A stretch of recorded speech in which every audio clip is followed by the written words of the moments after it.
अल्लाह के बंदो, रिकॉर्डिंग का तो बता दिया करो। अब रिकॉर्डिंग अब हुई है। और क्लास का टाइम छोटा हो जाता है, बच्चे समझते क्लास छोटी हुई है। रिकॉर्डिंग यार भला बता दे, कोई रिकॉर्डिंग ना होनी हो। चलें जी। अब है रिकॉग्निशन क्राइटेरिया कि हमने IAS 40 के तहत प्रॉपर्टी को कब रिकॉर्ड करना है। तो जो IAS 40 है, जिसको हम अपनी इन्वेस्टमेंट प्रॉपर्टी कहते हैं, इन्वेस्टमेंट प्रॉपर्टी का क्राइटेरिया और IAS 16 का क्राइटेरिया रिकॉग्निशन का सेम है। Both have same criteria. क्या है दोनों का क्राइटेरिया? जो है बिल्कुल सेम है, उसमें कोई डिफरेंस जो है वो नहीं है। अब हम कब IAS 40 के तहत किसी भी प्रॉपर्टी को रिकॉर्ड करेंगे? रिमेंबर, जब ये दो बातें जो है फुलफिल हो। क्या? Number one, it is probable. Probable का मतलब है कि हमें काफी हद तक यकीन है कि future economic benefits associated with the property, कि ये जो प्रॉपर्टी है इसके जो भी फ्यूचर बेनिफिट्स हैं will flow to the entity, ये हमें मिलेंगे। मतलब हमें ये यकीन है कि हम जब प्रॉपर्टी लेके जा रहे हैं, ये ले रहे हैं, इसके जितने भी फ्यूचर बेनिफिट्स हैं वो हमें ही मिलेंगे, हमें ही फ्लो हो रहे होंगे। Number one. Number two, cost of the property is reliably measurable, और हम इस प्रॉपर्टी की कॉस्ट को मैयर भी कर सकते हैं रिलायबली। तो हम इससे क्या मानेंगे? हम इससे अपनी इन्वेस्टमेंट प्रॉपर्टी का पार्ट जो है वो बना रहे होंगे। तो दिस इज द क्राइटेरिया, इसमें हम क्या कर रहे होंगे, लेके चल रहे होंगे। तो ये सेम जो IAS 16 के तहत हम अपनी PP को रिकॉर्ड करते हैं वो, और ये इसका जो रिकॉग्निशन क्राइटेरिया है वो बिल्कुल सेम है, उसमें कोई किसी किस्म की तब्दीली नहीं है। दो बातें। क्या? कि इट इज प्रोबेबल कि जो भी उसके फ्यूचर इकोनॉमिक बेनिफिट्स हैं वो आपको मिलेंगे, मतलब उस प्रॉपर्टी को इस्तेमाल करके, उस प्रॉपर्टी कैपिटल एप्रिसिएशन, उस प्रॉपर्टी का रेंट हो गया, ये सारा कुछ आपको हासिल होगा, आपको मिलेगा, ये यकीन है आपको। नंबर वन तो हो गया ये। नंबर टू, वो जो प्रॉपर्टी है आप उसकी कॉस्ट भी रिलायबली इफेक्टिवली मैयर कर सकते हैं। कैसे? आपको पता है कि भाई कितना खर्चा आया, कितने खरीदी, डेवलपमेंट में खर्चा आया। अगर दोनों चीजें फुलफिल हो रही हैं तो फिर आप क्या करेंगे? आप इसको रिकॉर्ड कर रहे होंगे, आप इसको एज अ इनिशियली क्या करेंगे? अपनी उसका पार्ट बना लेंगे। ठीक है जी।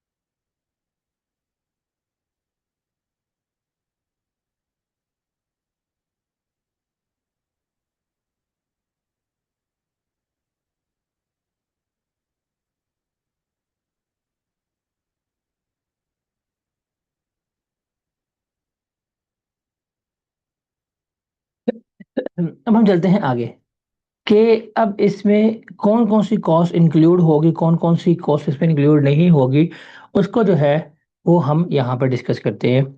सबसे पहले हम देखेंगे कि इनिशियली मेड होगी कॉस्ट प्लस ट्रांजैक्शन कॉस्ट। अब जब हम कॉस्ट की बात करते हैं तो कॉस्ट में क्या कुछ आएगा कि प्रॉपर्टी की जो परचेज प्राइस है वो इसमें आएगी, कि हमने कितने की परचेज की है। Number one.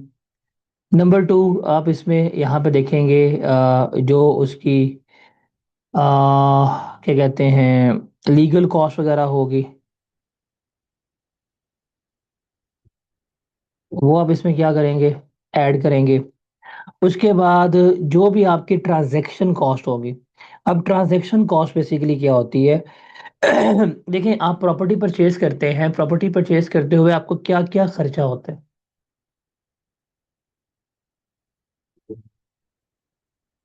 प्रॉपर्टी परचेज करते हैं, प्रॉपर्टी परचेज करते हुए क्या क्या खर्चा होता है, जरा बताएं। आप पे करते हैं कमीशन? आप लीगल फी पे करते हैं, आप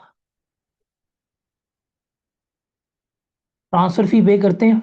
ओ नहीं नहीं, प्रॉपर्टी की डिलीवरी कॉस्ट जो है वो क्या होगी? What is the delivery cost of property? Property की डिलीवरी कॉस्ट तो कुछ नहीं होती। तो साइनिंग अमाउंट भी नहीं इसमें आएगी, क्या हो गया है? खर्चे की बात कर रहा हूँ।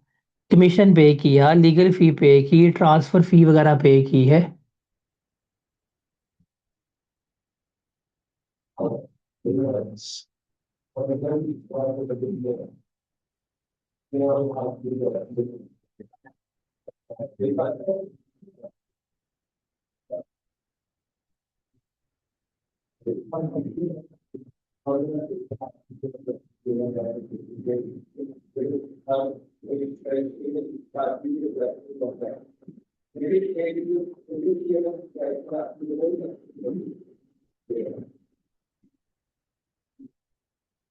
साइनिंग अमाउंट इसमें नहीं आएगा, तो ये आपकी ट्रांजेक्शन कॉस्ट आती है। उसके अलावा डायरेक्टली एट्रीब्यूटेबल एक्सपेंसेस ये भी इसमें आते हैं। फॉर एग्जांपल, आप प्रॉपर्टी खरीदते हैं, प्रॉपर्टी को बाय करते हैं, उसको बाद में प्रॉपर्टी को आप डेवलप करते हैं, वो इसमें आ जाती है। टैक्सेस नहीं इसमें आएंगे, टैक्सेस नहीं आएंगे इसमें। लोकल टैक्सेस जो है वो इसमें आ सकते हैं, जो ट्रांसफर पे टाइम पे किए हैं। आप प्रॉपर्टी को डेवलप करते हैं, आप कल को आप डेवलप करते हैं, आप प्रॉपर्टी जो है आप कंस्ट्रक्ट करते हैं, आपको कंस्ट्रक्शन के ऊपर खर्चा वगैरह होता है। ये सारा कुछ जो है वो क्या होगा, वो हमारा इसके अंदर आ रहा होगा। ठीक है।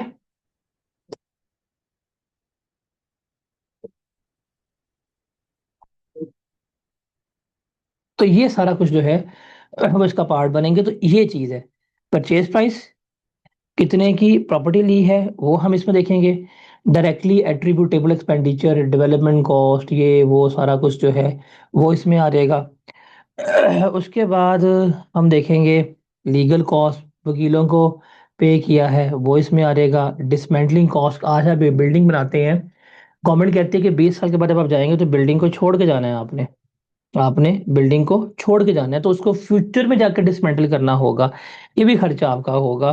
तो ये भी हम क्या करेंगे, इसमें ऐड कर रहे होंगे। तो सारा कुछ करने के बाद हमारे पास क्या आएगी, कॉस्ट एट इनिशियल मेजरमेंट, कि इस वैल्यू पे हम क्या करेंगे, हम इसको रिकॉर्ड कर रहे होंगे। ओके।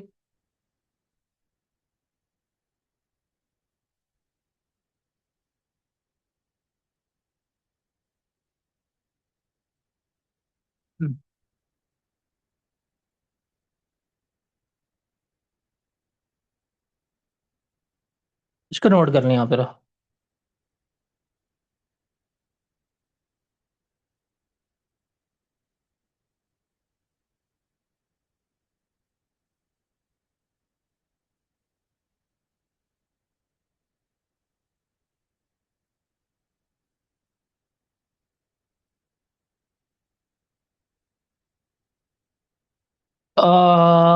नहीं, वो नहीं बनते।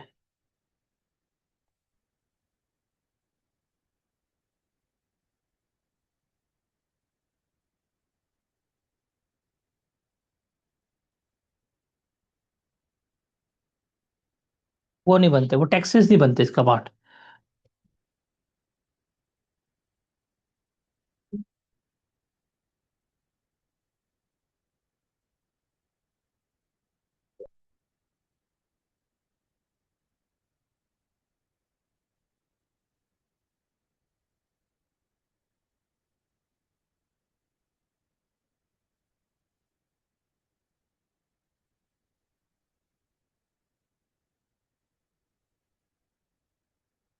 इसको नोट कर लें।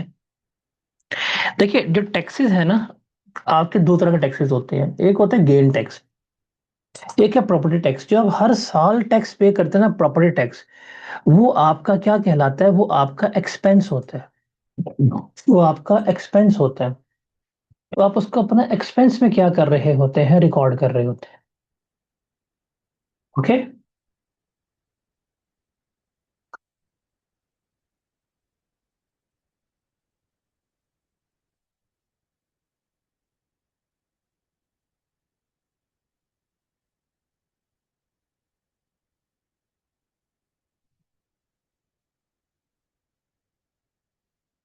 वो एक्सपेंस है, वो इसका पार्ट नहीं बनेगा।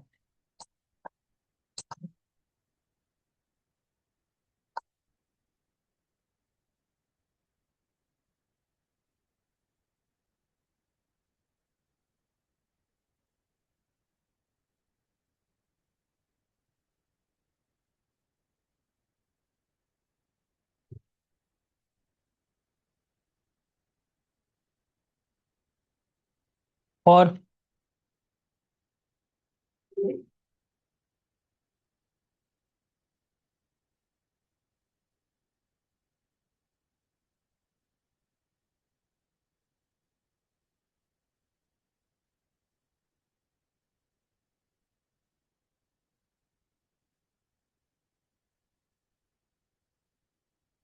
ये क्लियर है।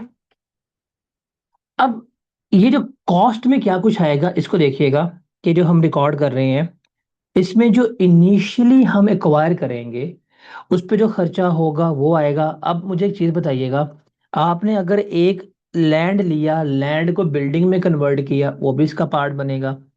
आपने एक 2 मंजिला बिल्डिंग ली है और उस 2 मंजिला बिल्डिंग को 3 मंजिला में कन्वर्ट किया है, तो वो भी इसका पार्ट बनेगा। क्या होगा, ये जो एडिशन होगी, डिलीशन होगी, ये सारा कुछ जो है वो इसका पार्ट बन रहा होगा। ओके।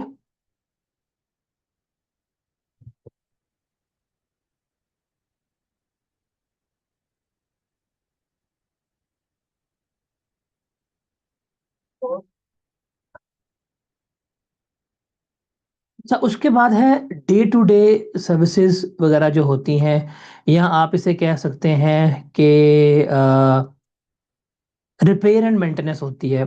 अब एक चीज ना यहाँ पे अक्सर बच्चे कंफ्यूज करते हैं। आपके पास एक रूम है, इस एक रूम को 3 रूम्स में कन्वर्ट किया, तो आपकी कैपेसिटी जो है वो इंक्रीज हो गई है कि डिक्रीज हो गई है? बताएं। इंक्रीज। तो ये जो खर्चा हुआ होगा ये तो कैपिटलाइज होगा, ये जो खर्चा हुआ होगा कैपिटलाइज हुआ होगा। क्या हुआ होगा? कैपिटलाइज हुआ होगा। लेकिन आप हर साल पेंट करवा रहे हैं, आप प्लस्तर करवा रहे हैं, ये भी खर्चा है, ये रिपेयर एंड मेंटेनेंस का खर्चा है। ये जो रिपेयर एंड मेंटेनेंस का खर्चा है ये हमेशा एक्सपेंस आउट होगा। आपको कभी भी ये चीज जो है वो एसेट की कॉस्ट का पार्ट नहीं बननी। ठीक है। ये जो आप रंग करवा लेंगे, या आपने पेंट करवा लिया, आपने प्लस्तर करवा लिया, ये जो रिपेयर एंड मेंटेनेंस है ये प्रॉफिट एंड लॉस अकाउंट में जाएंगे। एसेट का कॉस्ट का पार्ट जो है वो नहीं बनेगी। ठीक है।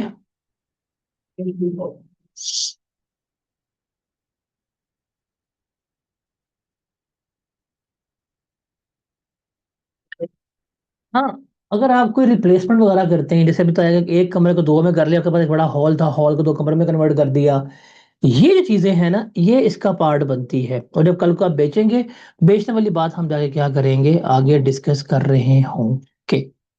ये जरा 4 पॉइंट डिस्कस कर लें, इसमें कोई प्रॉब्लम है तो बताएं।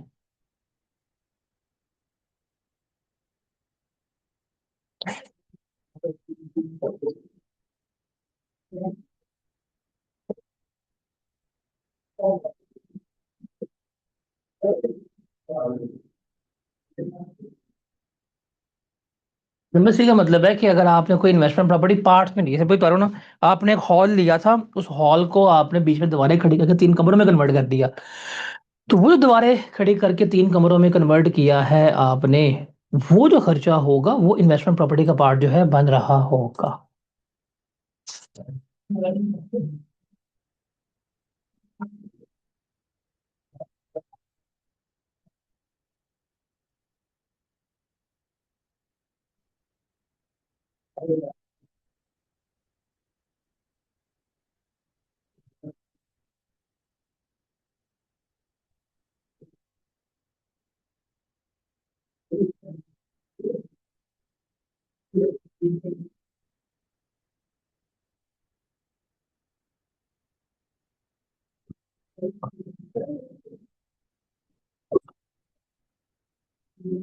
Got it.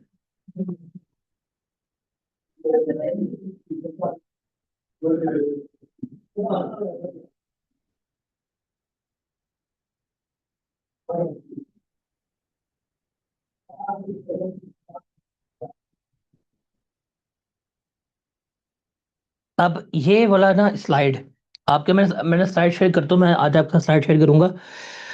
ये वाला स्लाइड जो है ना, ये एमसीक्यूज के लिए सुपर इंपॉर्टेंट है। ये वाली स्लाइड एमसीक्यूज के लिए सुपर इंपॉर्टेंट है कि भाईजान बताएं कौन कौन से खर्चे जो हैं वो इसका पार्ट नहीं बनेंगे। कौन कौन से खर्चे जो हैं वो इसका पार्ट नहीं बनेंगे, ये हमारे लिए बहुत ज्यादा इंपॉर्टेंट है। सबसे पहले आसान पे आते हैं कि जो एबनॉर्मल वेस्ट होता है ना, जब आप प्रॉपर्टी को डेवलप कर रहे हैं, जब आप प्रॉपर्टी को कंस्ट्रक्ट कर रहे हैं, तो कुछ आपका एबनॉर्मल वेस्ट भी हो जाता है। अब what does it mean about abnormal waste क्या होता है? अब आप सीढ़ियां बना रहे हैं अपनी बिल्डिंग की, बारिश हुई है, सीढ़ियां गिर गई हैं। सीढ़ी गिरी है तो नुकसान नहीं हुआ? सोच के बताएं। या आप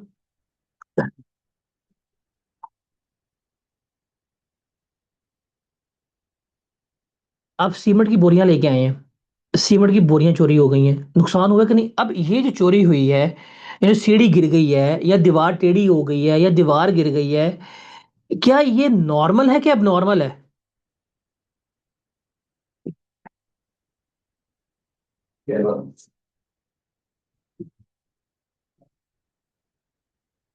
इज इट नॉर्मल और अब?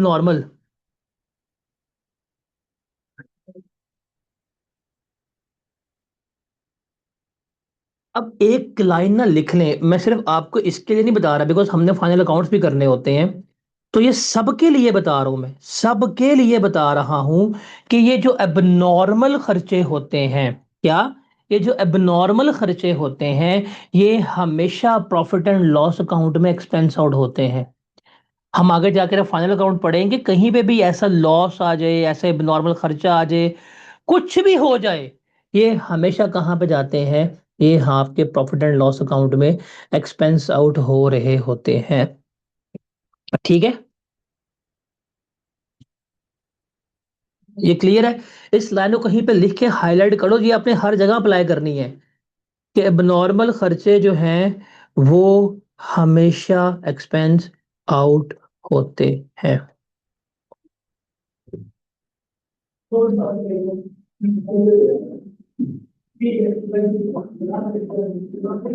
ओके।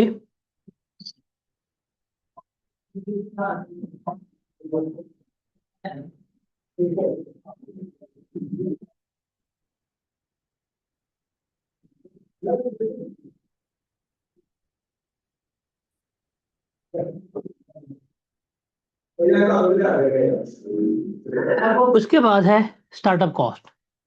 स्टार्टअप कॉस्ट क्या होती है? फॉर एग्जांपल, मैंने एक फ्लैट जो है वो बना लिया, अब मेरा फ्लैट बन गया, बिल्डिंग शिल्डिंग सारी बन गई है, वो ओपनिंग सेरेमनी नहीं। स्टार्टअप कॉस्ट का मतलब होता है अब मैंने फ्लैट को रेंट आउट करना है, उससे पहले खर्चे हो रहे हैं, बिजली चेक कर रहा हूँ, पानी चेक कर रहा हूँ, लीकेज शीकेज जो है ये खर्चे हो रहे हैं। अब ये जो खर्चे हैं कि उस प्रॉपर्टी को उसके डिजायर्ड लेवल पे लेके जाने के लिए कि मैं उसको काबिल इस्तेमाल बना लूं, उसको उसके डिजायर्ड लेवल पे लेके जाने के लिए कि मैं उसको काबिल इस्तेमाल कर लूं, तो ये स्टार्टअप कॉस्ट हो रही है। इसको भी हम क्या करेंगे, इसको हम एक्सपेंस आउट जो है वो कर रहे होंगे। ठीक है।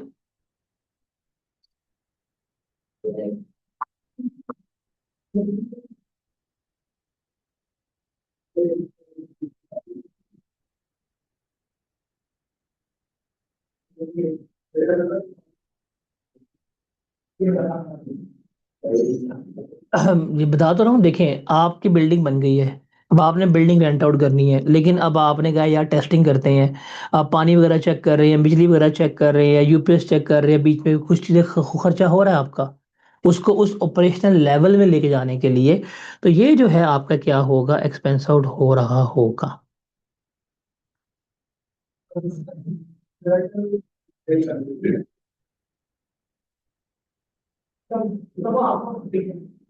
क्लियर है?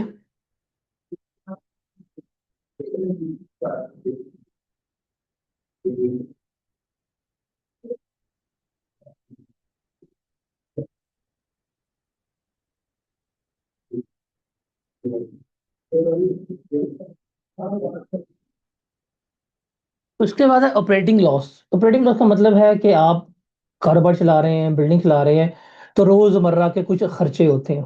मैं आपको एक एग्जांपल देता हूँ। आपने अपनी बिल्डिंग की वायरिंग करवाई, आपने वायरिंग करवा के बैठे हैं, पीछे स्विच ऑन किया, ब्रेकर जल गया, तार जल गई है, ट्यूबलाइट जल गई है, पंखा जल गया है। ये ऑपरेटिंग लॉस है। ये क्या है? ऑपरेटिंग लॉस है। ये जो ऑपरेटिंग लॉस होंगे ये भी हमेशा क्या होंगे? आपके एक्सपेंस आउट हो रहे होंगे। इनको एसेट की कॉस्ट का पार्ट कभी भी नहीं बनाना। इनको एसेट की कॉस्ट का पार्ट कभी भी नहीं बनाना आपने। Is it clear? ये तीनों पॉइंट क्लियर है? ये बहुत इंपॉर्टेंट है एमसीक्यूज के लिए। इसके में से एमसीक्यूज आने के चांसेस बहुत ज्यादा होंगे, बहुत ज्यादा होंगे।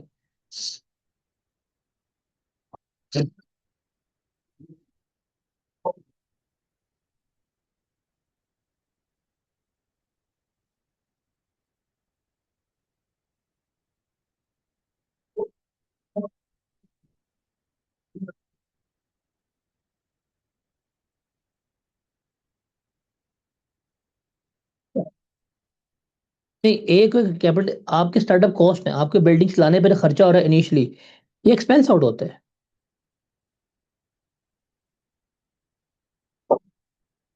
ये कैपिटल एक्सपेंसेस लिए नहीं है, बिकॉज आप उसको इंटेंडेड फॉर्म में लाने के लिए लगा रहे हैं।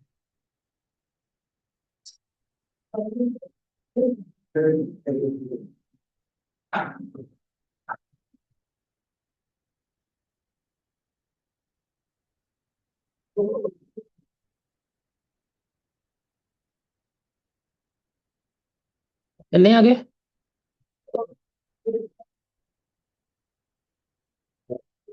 देखिए, मैं आपको ना एक कसूर बता देता हूँ। यहाँ पे आए जरा, इस लाइन के ऊपर आए।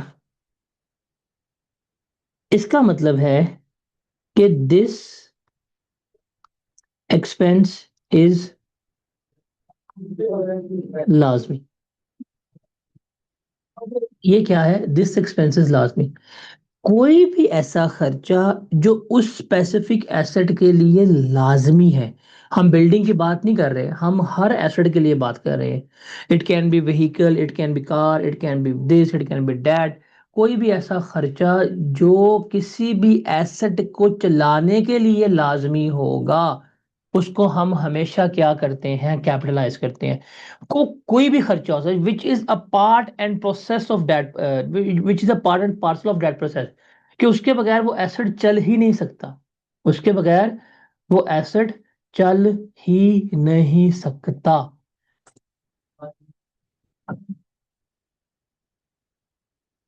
ओके। अब मुझे एक बात बताएं। अब गाड़ी खरीद के लेके आए हैं, सोच के, ये लड़के, आदिल जवाब दो। आपने बाइक खरीदी है और बाइक को आप रजिस्टर्ड ना करवाओ, तो बाइक को रजिस्टर्ड करवाए बगैर आप रोड पे चला सकते हो? अब ये जो रजिस्ट्रेशन है ये डायरेक्टली एट्रीब्यूटेबल लाजमी है। ये लाजमी खर्चा है, ऐसे ही है।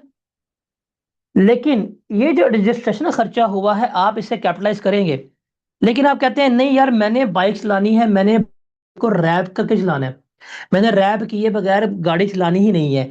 अब वो रैप भी लाजमी है। यहाँ फॉर एग्जांपल अगर आपने कभी 70 ली हो, उसके क्रोम के मडगार्ड्स होते हैं, तो उसमें अक्सर लोग करते हैं 90% के यार उसके नीचे वो लुक मरवाते हैं ताकि जंग ना लगे।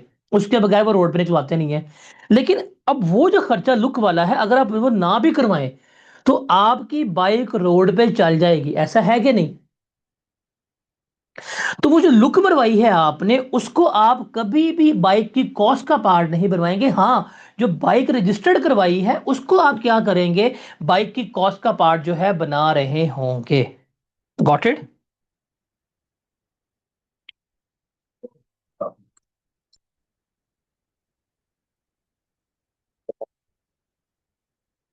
अब क्लियर है ये वाला पॉइंट, कि वो स्टार्टअप कॉस्ट जो लाजमी है वो तो एसआरटी कॉस्ट का पार्ट बनेगी। The startup cost which is not लाजमी, उसको हम एसेट कॉस्ट का पार्ट जो है वो नहीं बना रहे हैं, ठीक है।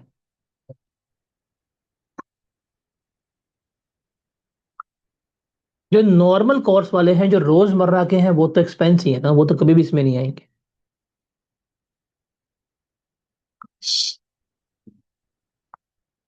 जो रूटीन के खर्चे होते हैं। आगे चले। देख लें, देख लें, देख लें, देख लें और देख लें, और किसी को सवाल है? महानूर आपका पूछ लें।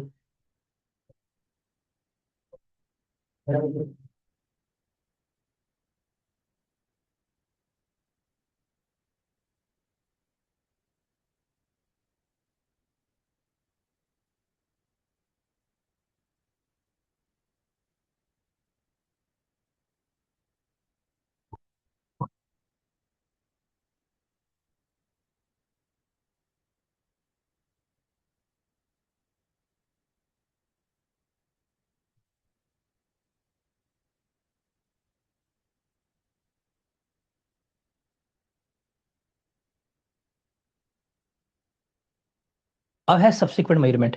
अब देखिए, हमने बात की थी इनिशियल मेजरमेंट की। इनिशियल मेजरमेंट तो हमेशा होती है किसके ऊपर? कॉस्ट के ऊपर।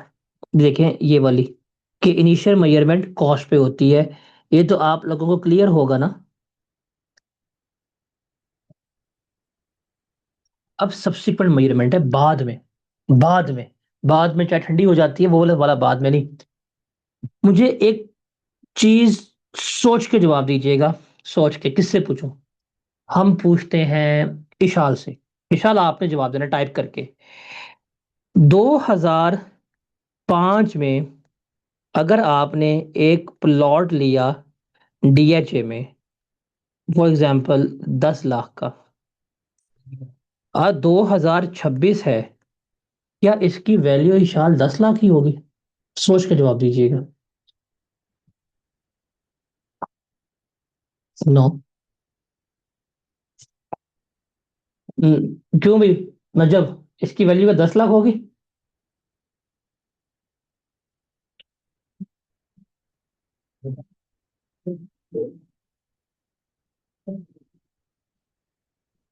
टूल बताएं। क्या इसकी आज भी बड़े 10 लाख है?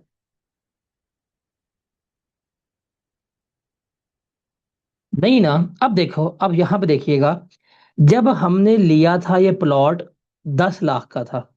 जब हमने ये प्लॉट लिया था, कितने का था? 10 लाख का था।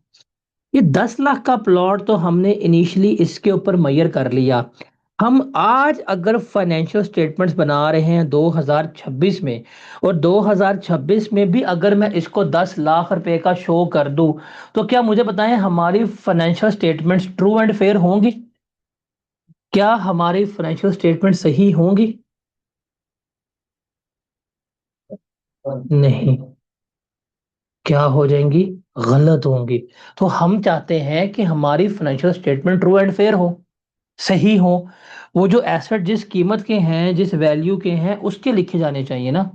एसेट जिस वैल्यू के हैं, जिस कीमत में है, वो क्या है, उस पर लिखे जाने चाहिए। तो अब हमें देखना है कि बाद में सब्सिक्वेंटली हमने किस तरह मैयर करना है। जाहिर सी बात है।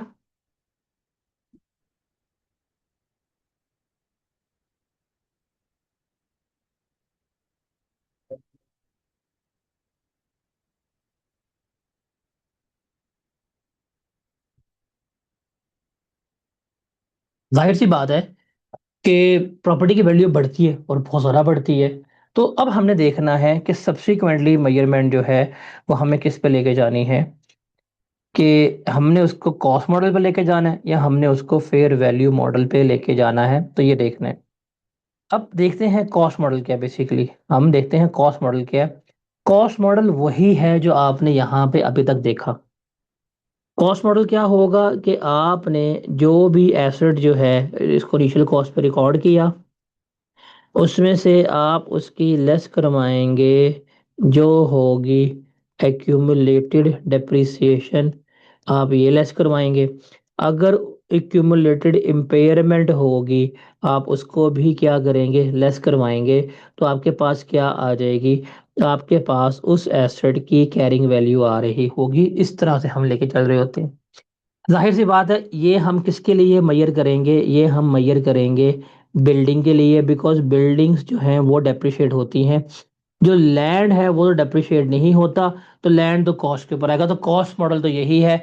और ये वही मॉडल है जो आप अकाउंटिंग में IAS 16 में पढ़ के आ रहे होते हैं। इसमें तो कोई किसी किस्म की तब्दीली या कोई किसी किस्म का चेंज तो नहीं है। एग्री करते हो इस चीज से आप लोग?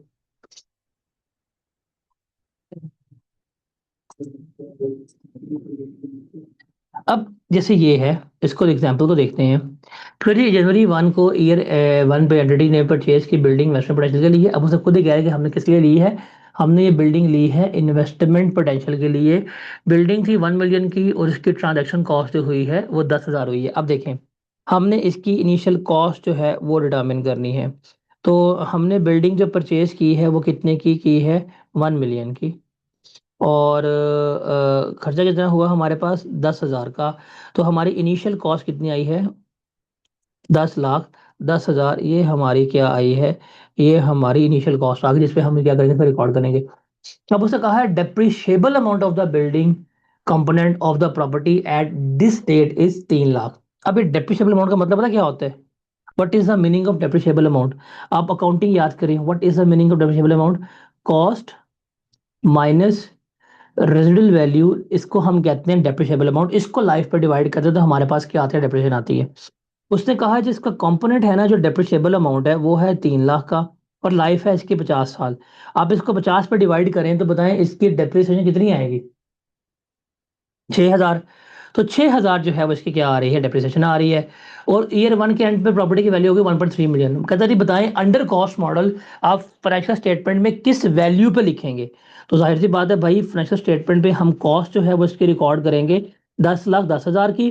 और ये हमने डेप्रिसिएशन लेस की है 6,000 की, हमारी डेप्रिसिएशन आई थी, वो आ जाएगी हमारे पास एक्यूमुलेटेड डेप्रिसिएशन, वो कितने की, 6,000 की होगी। तो कैरिंग वैल्यू जो हमारे पास आएगी 10,04,000 आएगी under cost model. Is it clear?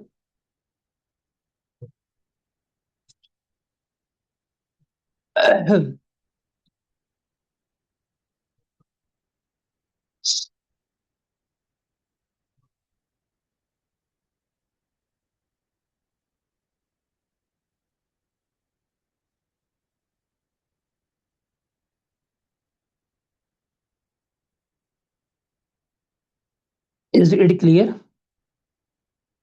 तो कॉस्ट मॉडल तो आपके लिए बिल्कुल सही है, बड़ा सिंपल है।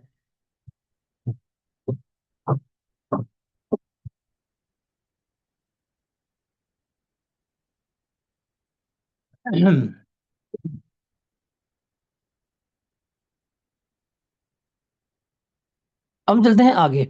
आगे है फेयर वैल्यू मॉडल। देखिए, what is the meaning of fair value? Fair value कहते हैं उस कीमत को जिसके ऊपर आप मार्केट के ऊपर चीज बेच रहे हैं। तो what is fair value? Fair value is basically market value. What is fair value? Fair value is basically a market value. Fair value is basically market value, या वेरी शॉर्ट, कि मेरे पास कोई आज एक लाइबिलिटी है, मैंने कोई अपनी लाइबिलिटी जो है वो वेव ऑफ करनी है। मेरे पास पैसे नहीं है, मैं अपना एसेट लेके जाता हूँ। तो मेरा एसेट जिस कीमत पे सेटल होगा वो मेरी क्या कहलाएगी, वो मेरी फेयर वैल्यू कहला रही होगी। तो fair value is basically is equal to market value, कि आज के दिन मार्केट में इस एसेट की ये कीमत है। इसको हम क्या कहते हैं, फेयर वैल्यू कहते हैं। अब ना what is fair value model, कि हमने क्या करना है, हमने एसेट को बस उसकी फेयर वैल्यू पे लेके चलना है। क्या करना है, फेयर वैल्यू पे। मतलब क्या होगा, हर ईयर एंड के ऊपर जो है हम उसकी फेयर वैल्यू पे जाके उसको रिकॉर्ड कर देंगे। क्या करेंगे, वैल्यू पे रिकॉर्ड कर देंगे।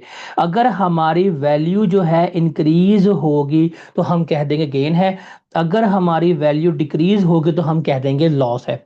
अगर हम इस मेथड पे जाते हैं तो रिमेंबर, हम नो डेप्रिसिएशन, नो इम्पेयरमेंट, कुछ भी चार्ज नहीं कर रहे होते, बिकॉज जो गेन या लॉस होगा वही किसका पार्ट बनेगा, वही हमारा फेयर वैल्यू का पार्ट जो है वो बन रहा होगा। जैसे मैं अगर इस एग्जांपल की बात करूं, ये बड़ी एग्जांपल जो हमने की थी, इसमें हमें यहाँ पे फेयर वैल्यू गिवन है।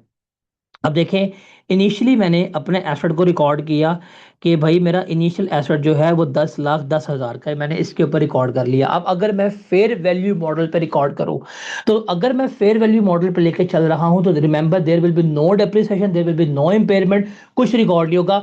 हम ईयर एंड पे गए, ईयर एंड पे मैंने कहा भाई कितनी कीमत है, उसने कहा 1.3 मिलियन। तो मैं चुप करके अपनी जो बैलेंस शीट बनाऊंगा, जो फाइनेंशियल स्टेटमेंट में जाएगी, तो 1.3 मिलियन की मैं क्या करूंगा, मैं ये रिकॉर्ड कर लूंगा। मैं क्या करूंगा, 1.3 मिलियन की रिकॉर्ड करके लिख लूंगा। अब मैंने कितने की लिखी थी स्टार्टिंग पे, 10,10,000 की। अब कितने की होगी, 13 लाख की। कितने से इंक्रीज आया सर, ये 2,90,000 का इंक्रीज आया, इसको मैं कह दूंगा फेयर वैल्यू गेन है। और इसको मैं क्या लिख दूंगा, प्रॉफिट एंड लॉस अकाउंट में लिख दूंगा। तो अगर हम इस मेथड पे जाते हैं, तो हम हर साल क्या करेंगे, हर साल का ईयर एंड होगा, उस पे हम कंपेयर करेंगे फेयर वैल्यू से। अगर फेयर वैल्यू इंक्रीज होगी तो गेन लिख देंगे, अगर फेयर वैल्यू कम होगी तो हम क्या करेंगे, लॉस के तौर के ऊपर उसको रिकॉर्ड कर रहे होंगे। तो that is the second method, जिसको हम क्या कहते हैं, फेयर वैल्यू मॉडल जो है वो कह रहे होते हैं। Is it clear?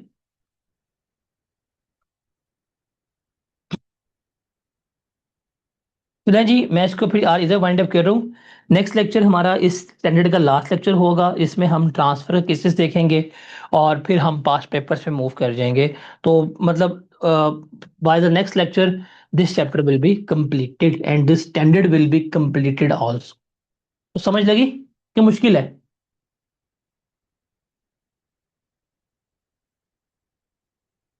आसान है कि मुश्किल है? इसके सवाल में मजा आएगा आपको, अच्छे सवाल देखना। चलिए मिलते हैं इंशाल्लाह कल। अल्लाह हाफिज।